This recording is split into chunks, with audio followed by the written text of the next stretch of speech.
Amables oyentes, de nuevo con nuestra serie La Palabra del Domingo, desde acá, la emisora La Voz de Jesucristo, en la ciudad de Medellín.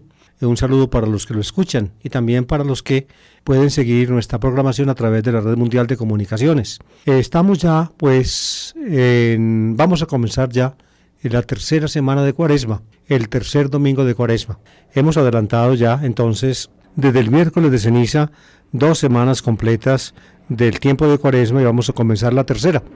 La Cuaresma tiene, como su nombre indica, 40 días, cuadragésima. Se dice en latín cuadragésima, viene de quadraginta en latín, que significa 40, y quadragésimus significa en castellano cuadragésimo, es decir, el ordinal correspondiente al número cardinal 40, cuadragésimo, decimos en nuestro idioma. 40 días. Hemos llegado esta semana, llegaremos ya esta semana que vamos a comenzar, llegaremos ya a la mitad del tiempo de Cuaresma. Nos quedan faltando el domingo cuarto de Cuaresma, el quinto, y luego ya el domingo de Pasión y de Ramos. En la mitad de esa semana se celebra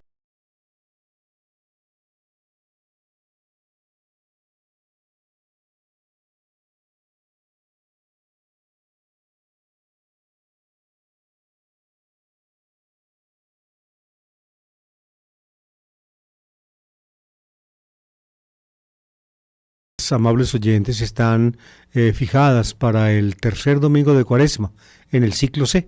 La primera lectura es del libro del Éxodo, capítulo 3, la segunda lectura de la primera carta a los Corintios, que habíamos estado leyendo también en los domingos pasados, y la tercera lectura del Evangelio de Lucas, un episodio que nos cuenta cómo Jesús es enterado de lo que ocurrió en Jerusalén con unos peregrinos de Galilea, cómo Pilato los masacró, y Jesús pues comenta eso y añade un hecho más, y el texto termina con una parábola, digamos, impresionante en boca de Jesús.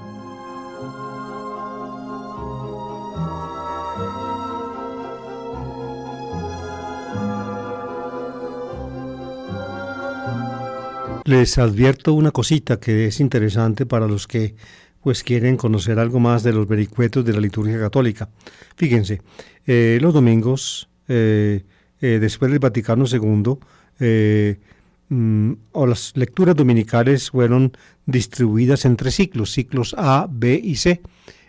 Para la Cuaresma existen también los 3 ciclos. Sin embargo, la importancia de algunas lecturas, sobre todo del Evangelio, en los domingos de Cuaresma es proverbial, desde épocas muy antiguas. Por ejemplo, para el primer domingo de Cuaresma, la lectura de la tentación de Jesús. Para el segundo domingo de Cuaresma, la lectura de la transfiguración de Jesús. Para el tercer domingo de Cuaresma, la lectura del episodio de la mujer samaritana.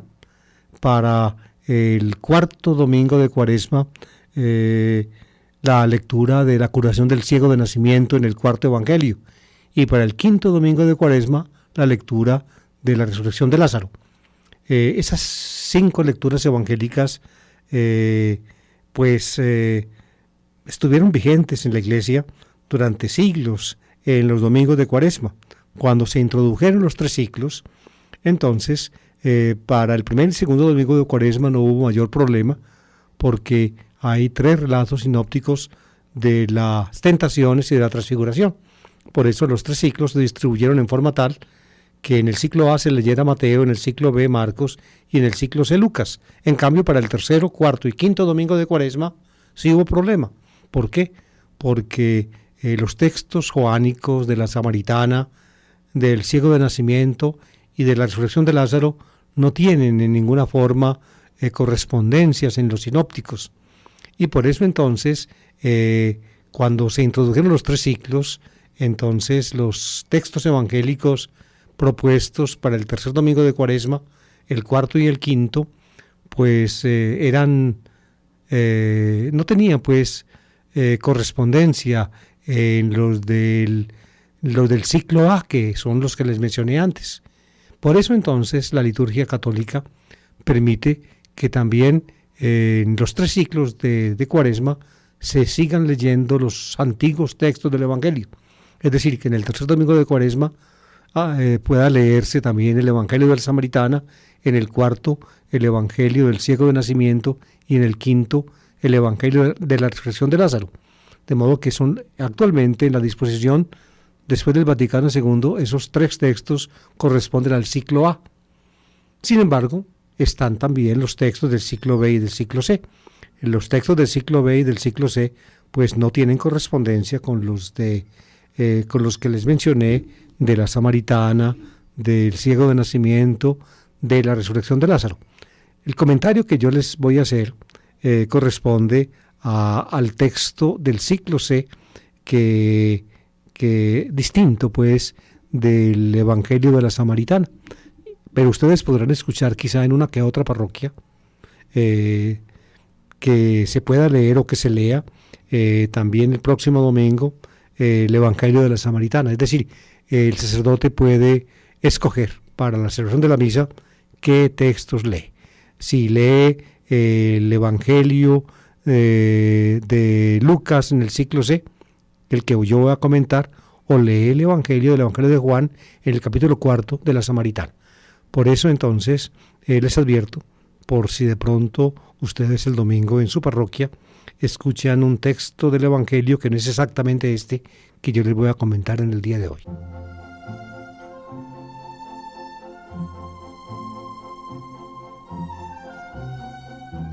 El texto de la primera lectura fijado para este domingo es de el capítulo tercero del libro del Éxodo. Es el episodio de la vocación de Moisés, como el Señor llama a Moisés para enviarlo al faraón y sacar a los israelitas de Egipto. Fíjense, amables oyentes, repasando un poco la disposición de las primeras lecturas en el ciclo C de estos domingos de Cuaresma, pues me di cuenta.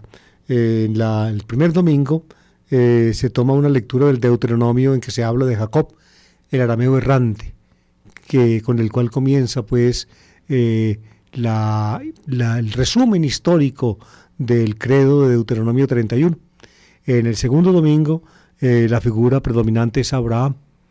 En este tercer domingo la figura de la lectura predominante de la lectura es Moisés.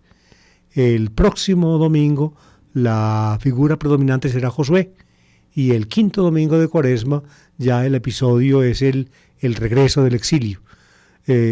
Con esto uno pues aproximadamente descubre cuál fue la intención de los liturgistas después del Vaticano II al señalar pues las lecturas, la primera lectura del ciclo C.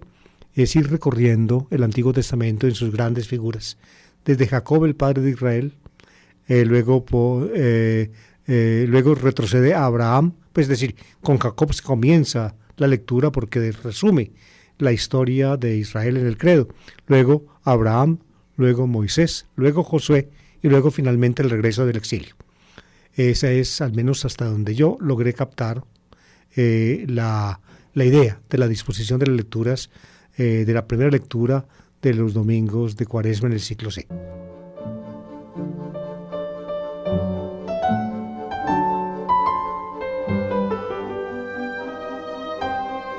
El texto de de Éxodo 3 es de una riqueza maravillosa. Lastimosamente, pues, en un comentario de las lecturas dominicales es imposible penetrar en el texto. Entonces les voy a leer el texto y les diré apenas algunas cositas, porque la riqueza que tiene este texto es insondable. Dice así: en aquellos días pastoreaba Moisés el rebaño de su suegro Jetró, sacerdote de Madián.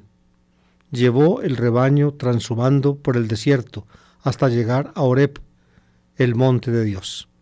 El ángel del Señor se le apareció en una llamarada entre las zarzas. Moisés se fijó, la zarza ardía sin consumirse. Moisés se dijo: voy a acercarme y mirar este espectáculo admirable, a ver cómo es que no se quema la zarza. Viendo el Señor que Moisés se acercaba a mirar, lo llamó desde la zarza. Moisés, Moisés. Respondió él: aquí estoy. Dijo Dios: no te acerques. Quítate las sandalias de los pies, pues el sitio que pisas es terreno sagrado. Y añadió: yo soy el Dios de tus padres, el Dios de Abraham, el Dios de Isaac, el Dios de Jacob.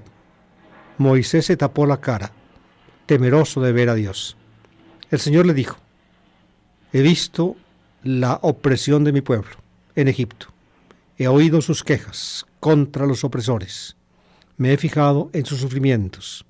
Voy a bajar a librarlos de los egipcios, a sacarlos de esta tierra, para llevarlos a una tierra fértil y espaciosa, tierra que emana leche y miel. Moisés replicó a Dios: mira, yo iré a los israelitas y les diré: el Dios de vuestros padres me ha enviado a vosotros. Si ellos me preguntan: ¿cómo se llama este Dios?, ¿qué les respondo? Dios dijo a Moisés: soy el que soy. Esto dirás a los israelitas: yo soy, me envía a vosotros. Dios añadió: esto dirás a los israelitas: el Señor Dios de vuestros padres, Dios de Abraham, Dios de Isaac, Dios de Jacob, me envía a vosotros. Este es mi nombre para siempre. Así me llamaréis de generación en generación.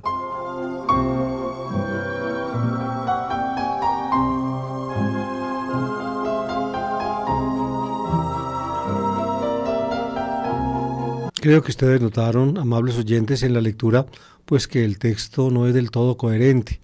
Y la razón es muy sencilla, porque los liturgistas que fijaron la lectura, pues no escribieron el texto completo del capítulo 3 del Éxodo, sino que escogieron pedacitos.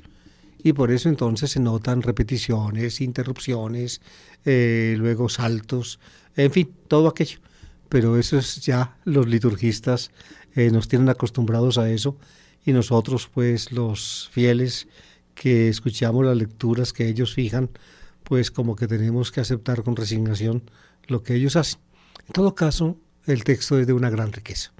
Se trata de la vocación de Moisés. Dios envía a Moisés como su representante para sacar a los israelitas, a los hijos de Israel que estaban esclavos en Egipto. Ellos le clamaron al Señor y Él los escuchó. Dios pues lo envía a Moisés para este cometido, y para eso entonces se le aparece, para extenderle ese mandato de ir a los israelitas. La aparición del Señor a Moisés es un relato de un profundo contenido simbólico. Se dicen cosas como sin querer, que son realmente impresionantes y maravillosas. Moisés está en territorio de Madián. Era una tribu que vivía en el sur de la tierra de Palestina, con la cual luego Israel tuvo muchas dificultades.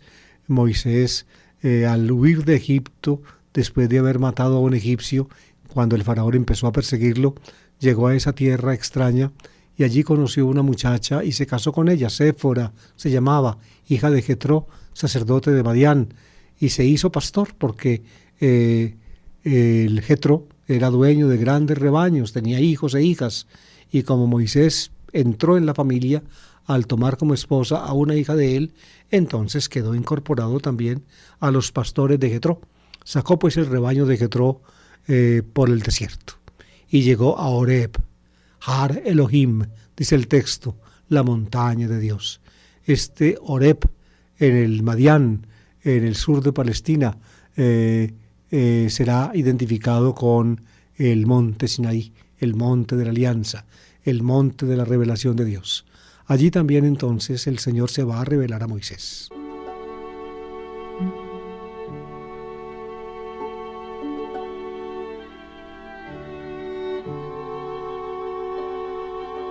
El signo de la presencia de Dios para Moisés es un fuego que arde en medio de una zarza.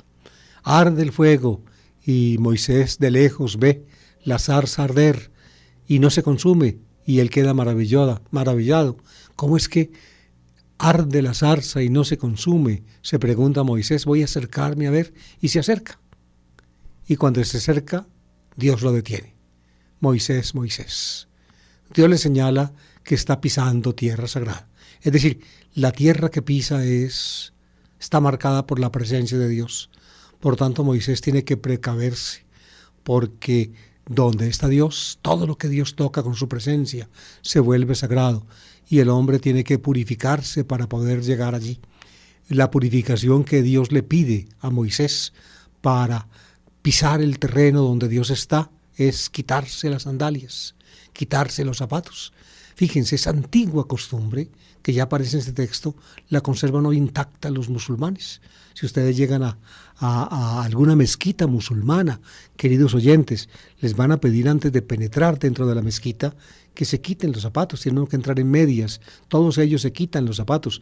En la puerta de las mezquitas hay una especie como de parapeto, donde la gente pone sus sandalias.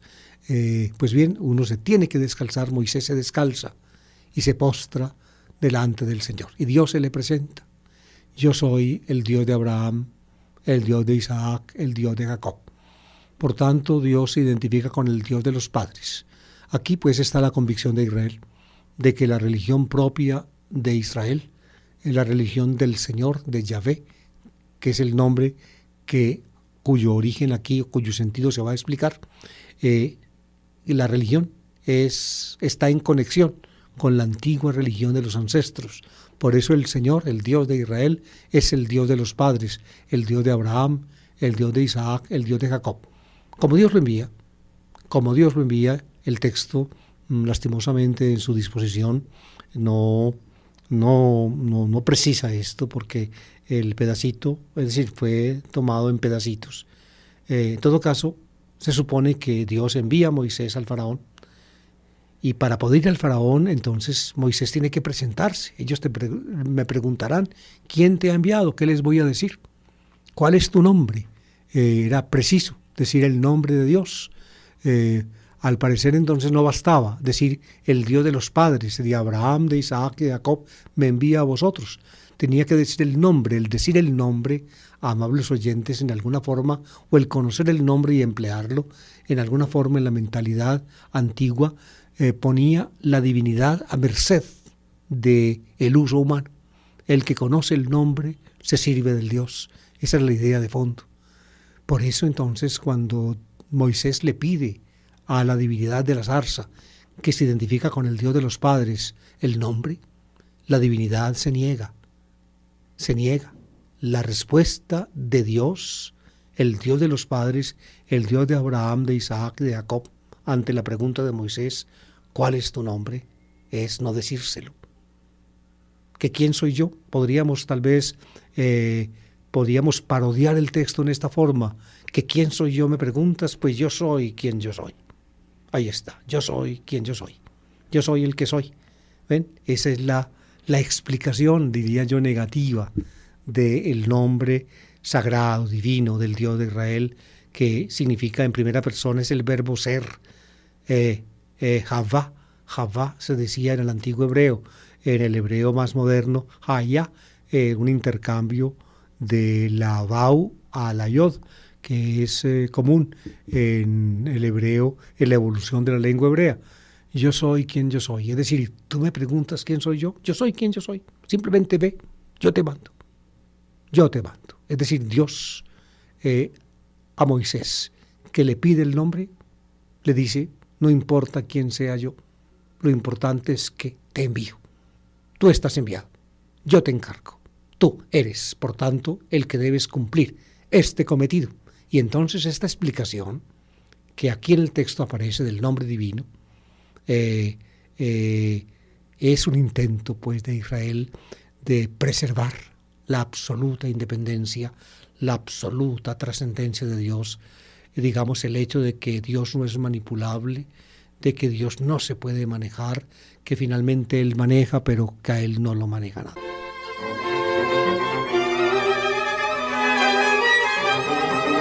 El texto sigue, lastimosamente no pudieron poner, y era muy difícil poner en una sola lectura para un domingo todo el pedazo de la visión de Moisés o de la aparición de Dios a Moisés.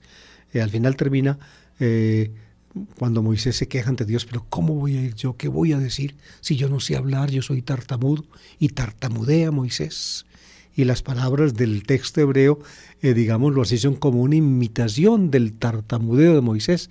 Cuando uno puede leer el texto bíblico en hebreo, uno se da cuenta de que el autor tuvo, diría yo, la la lucidez para poner a Moisés a hablar tartamudeando, y los pedacitos de palabras que Moisés profiere son su tartamudeo con el cual acredita Moisés frente a Dios de que él no es instrumento apto para ser enviado. ¿Qué va él, un tartamudo, a hablarle al faraón? Y es así.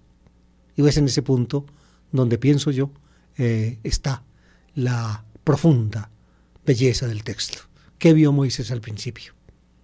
Una zarza que arde sin consumirse. Una zarza. Una zarza es una maleza inútil. Y dentro de esa maleza inútil luce el fuego de Dios, la llama viva de Dios. Y la zarza no se consume. Moisés debe entenderse a sí mismo en esa forma. ¿Quién es él? Un tartamudo al cual Dios le confía una misión imponderable. Él no es nada, él no puede nada.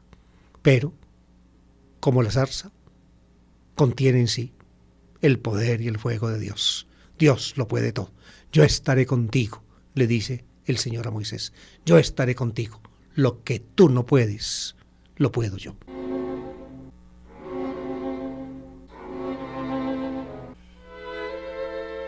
La segunda lectura es de la primera carta a los Corintios. Recuerden que ya en los domingos pasados habíamos estado leyendo pedacitos de la carta. El pedacito de este domingo es del capítulo 10, es muy aleccionador.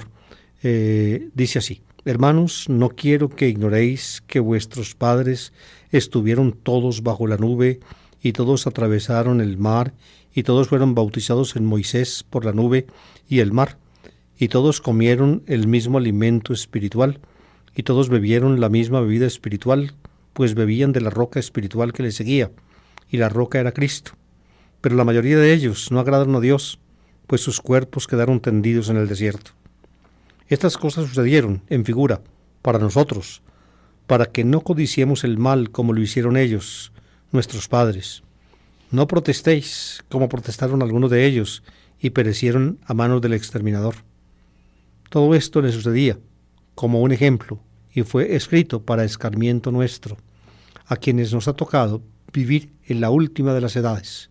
Por tanto, el que se cree seguro, cuidado no caiga.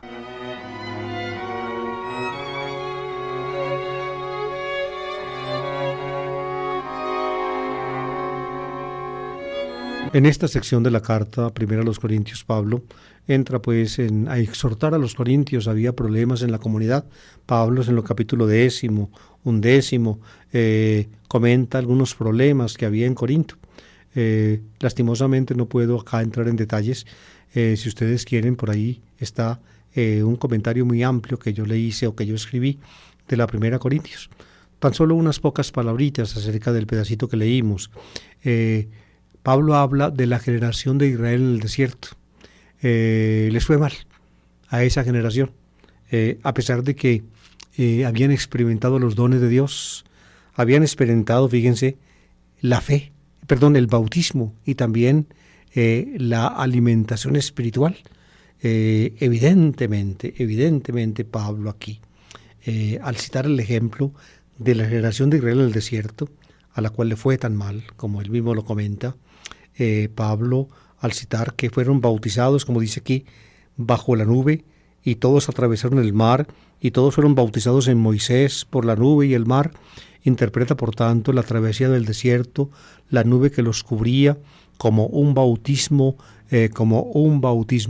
digamos, en Moisés, y a pesar pues de eso, y luego también dice, y comieron el mismo alimento espiritual, el maná que Dios les dio, un alimento espiritual. Ellos pues fueron bautizados en Moisés y comieron el alimento espiritual, y sin embargo muchos de ellos perecieron en el desierto. Y dice Pablo, se escribió en escarmiento nuestro. ¿Por qué?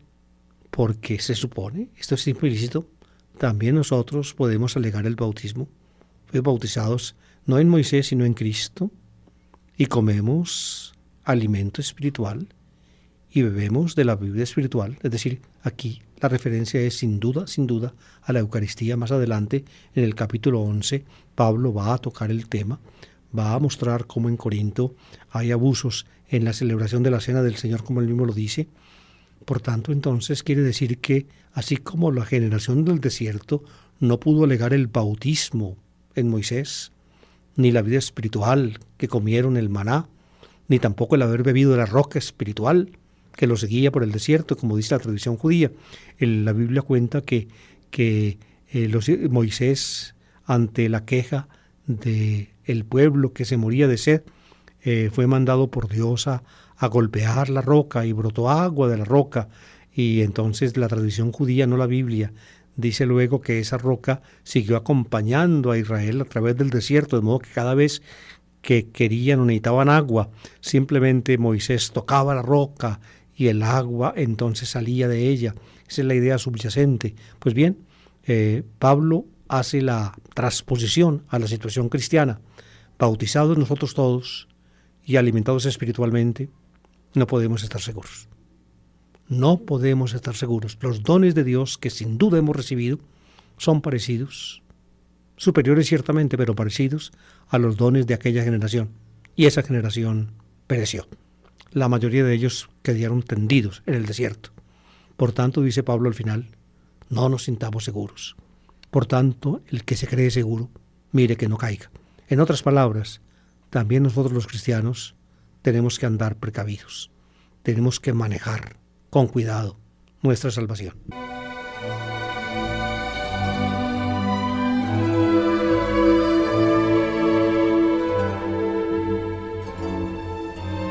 Y llegamos a la tercera lectura, que es la lectura del libro del Evangelio de Lucas. Estamos en el ciclo C, de modo que se toma un texto de Lucas capítulo 13, versículos 1-9, pero como les expliqué al comienzo, quizá en alguna parroquia o en alguna parte ustedes puedan escuchar que se lee este domingo el texto de la mujer samaritana en Juan capítulo 4. Una y otra lectura pues son posibles. Si se lee el texto de la samaritana es porque se toma el texto correspondiente a la antigua liturgia de Cuaresma, que quedó pues perpetuada después del Vaticano II en el ciclo A. En el ciclo A se puede hacer, por tanto, el Evangelio del ciclo A, que es la samaritana, pero también se puede hacer el del ciclo C, que es el que les voy a leer enseguida, Lucas 13, 1-9.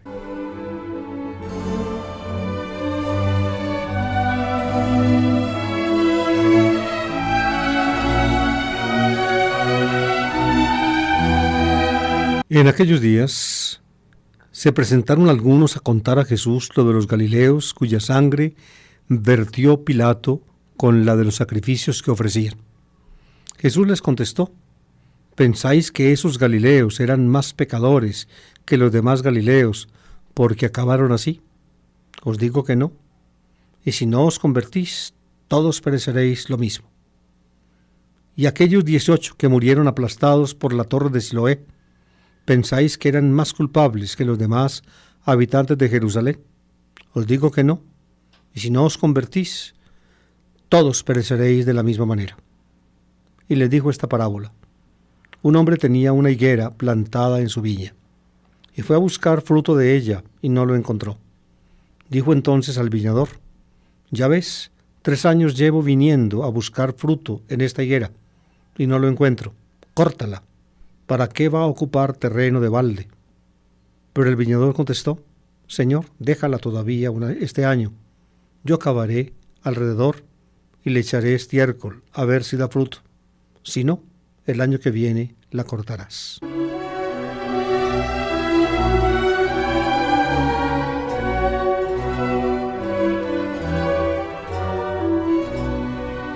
Según mi manera de ver, amables oyentes, en la cuarta parte del Evangelio de Lucas, que es la gran marcha a Jerusalén, Lucas 9:51 a 19:27, todo ese pedazo es muy largo, poco menos de la mitad del Evangelio. En la de 9:51 a 18:14, Lucas toma materiales que no están en Marcos, materiales de su fuente común con Mateo, que se suele llamar Q, o también de la fuente propia lucana. Y luego de 18:15 a 19:27 empata con el hilo de Marcos y sigue pues el derrotero del Evangelio de Marcos. Pues bien, en la primera parte, en aquellos materiales que no están en Marcos, distingo yo, siguiendo pues la intuición de otros exegetas, 3 secciones que comienza cada una con la mención explícita de Jerusalén como meta de Jesús. Jesús va a Jerusalén, así se dice. Pues bien, este texto que acabamos de escuchar está en la primera sección que va de 9:51 a 13:32, si mal no recuerdo. Está pues hacia el final de la primera sección de la marcha, 13:1 a 9. Fíjense, en las 3 secciones de la marcha, Lucas tiene apartes, digamos, donde resume el mensaje escatológico de Jesús, es decir, la enseñanza de Jesús acerca de los sucesos finales, exhortaciones de cómo deben comportarse sus discípulos, de cómo tenemos que mantenernos vigilantes y preparados para el día del Hijo del Hombre. Ese tema pues aparece repetido 3 veces en las 3 secciones de la marcha. Este pedacito que les acabo de leer pertenece a esa sección, digamos, a esa aparte, digamos, escatológico de la primera sección de la marcha. Se cuenta aquí cómo llega gente donde Jesús, que está hablando pues a sus discípulos y a la gente, llega gente donde él y le hace o le narra lo que presuntamente esos días había pasado en Jerusalén.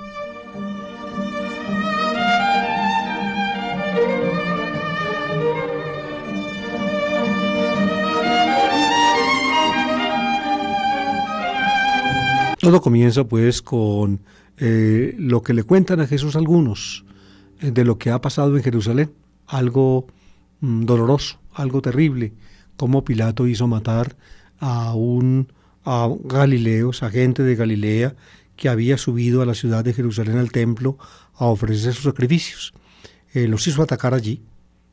Probablemente estos galileos despertaron sospechas para los romanos, que estaban siempre prontos ahí junto al templo, en la Torre Antonia, de donde se divisaba lo que pasaba dentro del templo, y cuando había algún conato de revuelta o de problema, la soldadesca romana bajaba y ponía el orden, costara lo que costara. Aquí, pues en este caso, no sabemos cuál fue el problema, pero sí sabemos cómo actuó pues la soldadesca romana. Mató a los galileos. Ellos fueron, la sangre de ellos derramada se mezcló con la sangre de las víctimas que estaban ofreciéndole al Señor.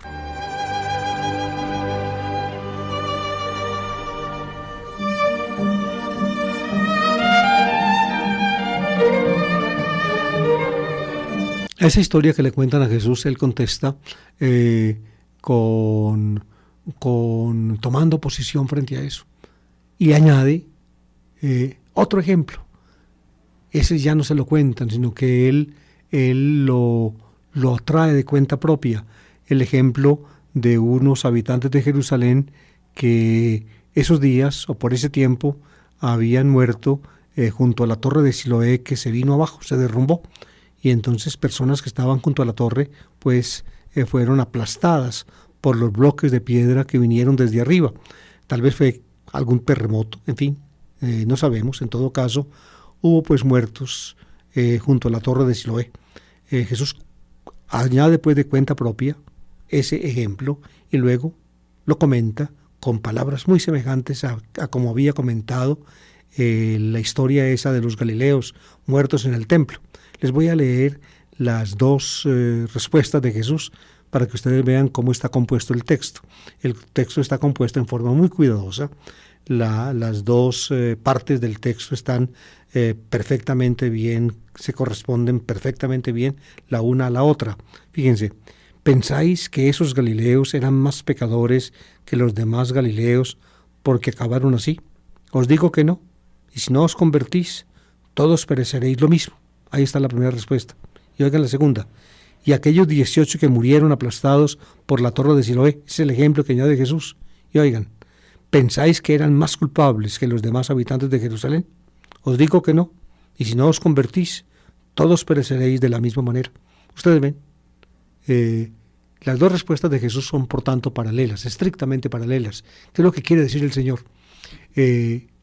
Pienso yo, es obvio. Estos galileos fueron masacrados por Pilato en Jerusalén, no precisamente como por ser pecadores, porque dice Jesús, esos masacrados por Pilato ciertamente no eran más pecadores que los demás habitantes de Jerusalén.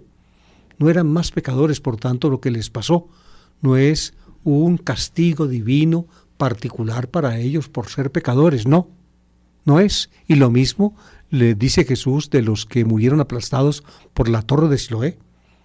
No eran más pecadores que los demás habitantes de Jerusalén, no eran más pecadores, por tanto, esas desgracias que ocurren, sea por digámoslo así, porque los hombres las ordenan, como en este caso Pilato, que ordenó pues la matanza de los galileos, o por cosas de la naturaleza, la torre de Siloé que se derrumbó, según la visión religiosa del judaísmo.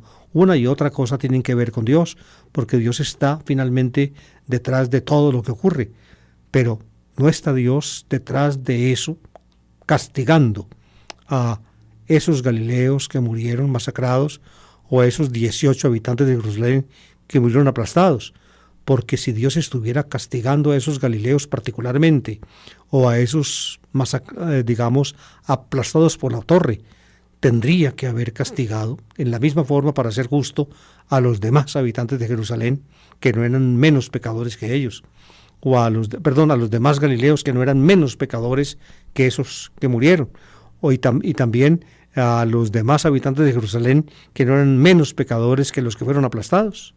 Es lo que dice Jesús. Por tanto, las catástrofes que ocurren, provengan de donde provengan, no son modos como Dios castiga particularmente a unos pecadores. Entonces, ¿cómo se puede relacionar con Dios esas cosas terribles que ocurren? Sea que los hombres las hagan, como Pilato, que ordenó la masacre, o como la caída de la torre, que ocasionó la muerte, aplastados de los de Jerusalén. ¿Cómo se relacionan con Dios? Se relacionan con Dios según Jesús como un llamamiento. Como un llamamiento Dios nos llama. Tengan que estar prevenidos, y si no os convertís, todos pereceréis lo mismo. Es decir, esas cosas son formas como Dios nos advierte que nuestra vida es deleznable, que no tenemos seguridad completa, de que finalmente cualquier cosa puede ocurrir que finalmente nos enfrente a nosotros ante el juicio divino, y si no os convertís, todos pereceréis de la misma manera. Estamos, por tanto, dice Jesús, en un momento crucial. Cada momento, pienso yo, es la idea de Jesús, cada momento es momento crucial. Nunca, ningún momento de la vida es desechable, uno lo puede dejar a un lado. Todo momento puede ser realmente el último momento, todo momento es decisivo. Precisamente el texto anterior a este, en el Evangelio de Lucas, afirma exactamente lo mismo. Estamos siempre en el momento oportuno, para revisarnos, para cambiar, para convertirnos. Y si no os convertís, todos pereceréis de la misma manera. Es decir, aunque Dios no, con las cosas terribles que pasan, no nos esté particularmente castigando a nosotros como pecadores, sin embargo nos está llamando para que nos apartemos del mal y practiquemos el bien, para que nos convirtamos. Y si no os convertís, fíjense, es una idea muy cara a Lucas, y pienso yo también a la tradición lucana. Esa idea le llega al cristianismo y a Jesús particularmente de la predicación de Juan Bautista. El bautismo de Juan Bautista era un bautismo de conversión. Baptisma metanías, los llama así, un texto muy antiguo que trae Marcos, un baptisma metanías, un bautismo de conversión, is aphesin amartión, para perdón de pecados. Así escribe Marcos, siguiendo una tradición cercana a los grupos de Juan Bautista y a la actividad de Juan Bautista. las personas escuchaban a Juan y entonces por dentro se hacían el propósito de convertirse, dejar a un lado la mala vida. Y entonces si hacían el propósito, Juan los introducía en el agua y los mojaba, los sumergía y los sacaba como limpiándolos, como insinuando entonces una nueva vida que ellos adquirían por su conversión, por su metanía o metania, como se dice en griego, por su conversión. La conversión era por tanto previa al bautismo, era previa al bautismo. El bautismo era como una especie de sello que cobijaba o que se imponía a esa conversión y la hacía, diría yo, permanente y la grababa en forma constante y definitiva.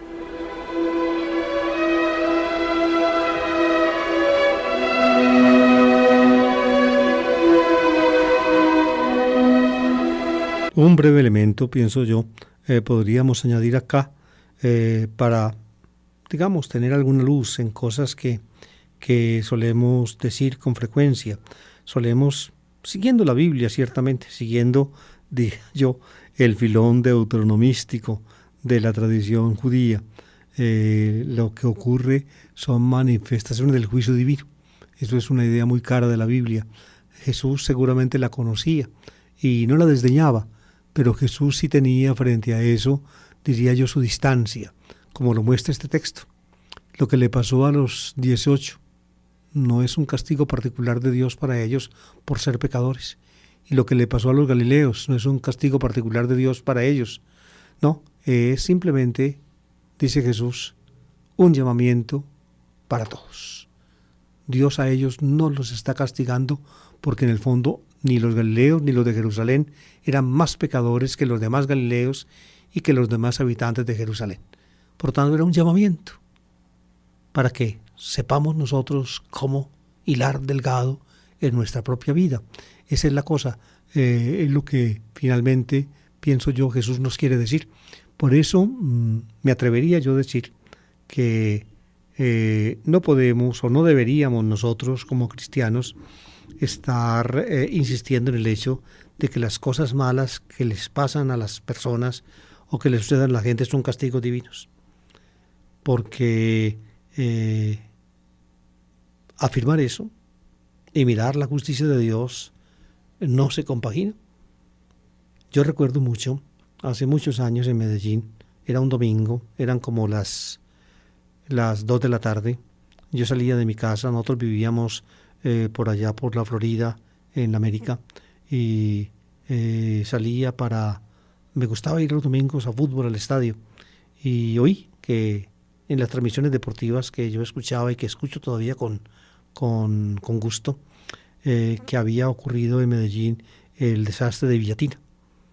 Y entonces al salir a la puerta de mi casa, ahí a la calle San Juan, miré para donde queda Villatina y vi exactamente pues el barranco caído, la tierra colorada que se veía de lejos. Había acabado de ocurrir la catástrofe. Era un domingo a eso de las 2 de la tarde. Y luego pues empezaron a contarse el desastre. Hubo fútbol, pienso yo, recuerdo mucho, no recuerdo el partido, pero sí hubo fútbol, y al otro día pues empezaron a comentar el hecho, y algún sacerdote de una parroquia del centro de Medellín decía que bien les había pasado eso a esos de Villatina, porque eran unos ladrones que venían al centro a robar y que las mujeres salían de por allá a prostituirse por aquí en el centro. Ese fue el comentario que salió de la boca de algún sacerdote, y por tanto entonces lo que les había pasado a los de Villatina era bien merecido, porque eran muy malos. Oigan esto, queridos oyentes, oigan esto. Si Dios le fuera a dejar caer la tierra encima a la gente, porque son muy malos, la pregunta mía es, ¿y entonces por qué a mí, que vivo junto al Cerro Notibara, no se me ha venido el Cerro Notibara encima?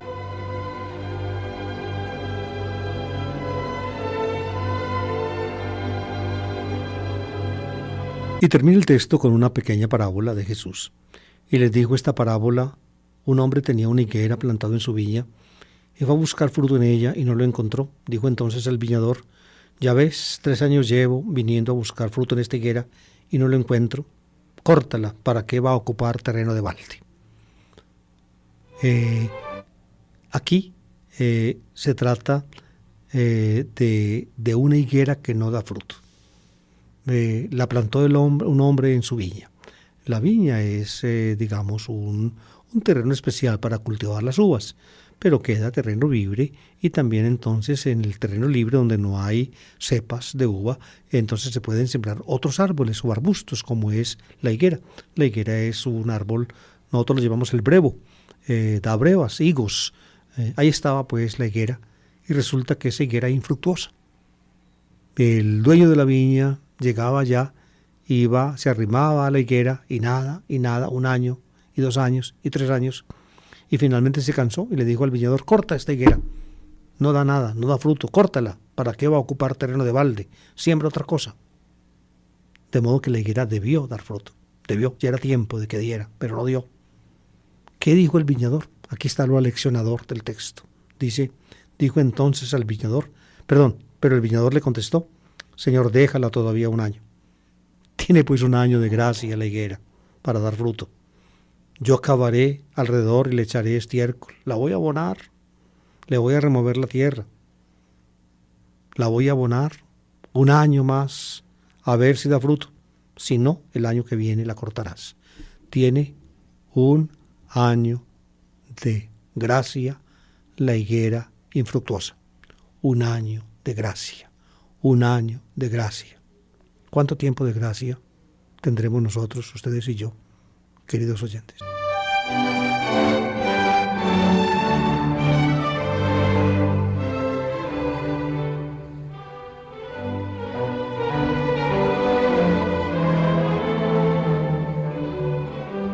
Las catástrofes, pues, que ocurren, sean las que los seres humanos mismos ocasionamos, como en el caso de Pilato con los galileos, o las que ocasiona la naturaleza, como el caso de la torre de Siloé que se derrumbó y mató a 18, no son manifestaciones del juicio de Dios para castigar particularmente a pecadores, son llamamientos. Así la debemos ver, llamamientos generales para todos, para ustedes y para mí. ¿Por qué? Porque somos parecidos a una higuera que no da fruto.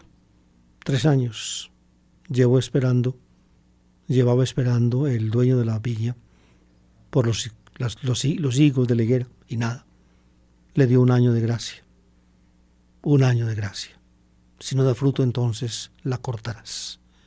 De nuevo repito entonces la pregunta: ¿cuánto tiempo de gracia tenemos nosotros?